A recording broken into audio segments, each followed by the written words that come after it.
Tuhan selalu bekerja lewat gereja yang adalah rumahnya. Pada hari-hari yang semakin sukar dan jahat ini, betapa pentingnya kita tetap ada di dalam pengayoman seorang pemimpin atau bapa di dalam rumah rohani.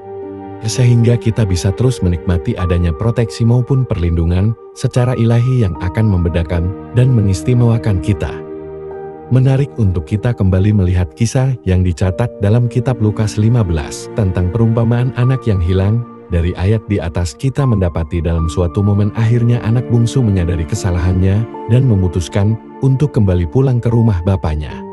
Walaupun ia membangun suatu asumsi bahwa kemungkinan ia akan ditolak oleh bapaknya, dan ia pun akan memohon untuk menjadi orang upahan bapaknya.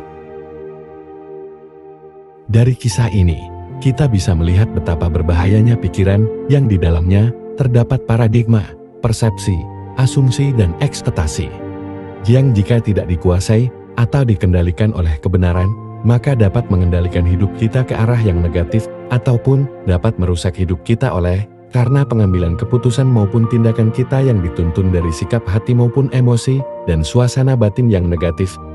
Paradigma, persepsi, asumsi dan ekspektasi yang tidak ditaklukkan di dalam kebenaran firman hanya akan membuat roh kita terpenjara dan membuat segala pengambilan keputusan yang kita buat adalah keliru dan menyesatkan hidup kita.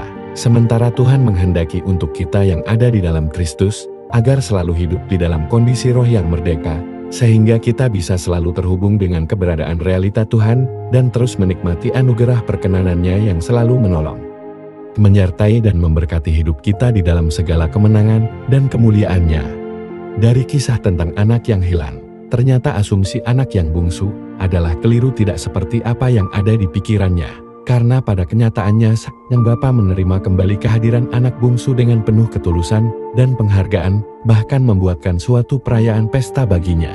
Di sisi yang lain, kita pun melihat ada paradigma, persepsi, asumsi dan ekspektasi yang keliru yang dimiliki oleh anak sulung. Hal ini mencemari hati dan batinnya, sehingga membuat ia marah dan bereaksi protes keras kepada bapaknya. Konsep pikir yang salah yang dimiliki anak sulung karena ia gagal menyadari status dirinya sebagai anak bahkan pemilik dari segala kepunyaan bapaknya, ia salah memberi makna tentang keberadaan dirinya maupun keberadaan adiknya yang kembali pulang ke rumah. Ada roh rivalitas, roh iri hati dan dengki yang kemudian menutupi mata hatinya, sehingga ia gagal memberi makna dan meresponi peristiwa yang terjadi.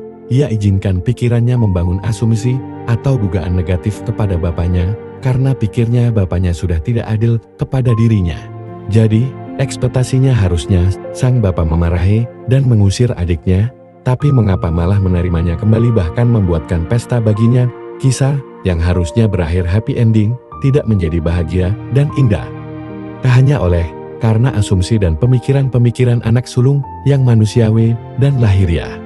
Itulah pula yang sering terjadi dalam hidup kita jika kita tidak mengendalikan pikiran kita. Ada banyak perkataan, tindakan dan pengambilan keputusan yang akhirnya kita sesali hanya karena asumsi, ekspektasi dan berbagai pemikiran yang kita miliki tidak kita selaraskan dengan prinsip firman. Kisah ini benar-benar mengajari kita betapa penting kita menjaga hati kita tetap bersih dengan mendisiplin pikiran kita. Paradigma, persepsi, asumsi dan ekspektasi untuk selalu diselaraskan dengan prinsip-prinsip kebenaran firman. Aspek-aspek ini yang akan menjaga roh kita selalu merdeka, bebas dari konflik batin dan semakin leluasa untuk hidup di dalam kehendak Tuhan serta efektif mengerjakan agendanya, karena hati kita selalu diselimuti oleh sukacita dan damai sejahtera ilahi.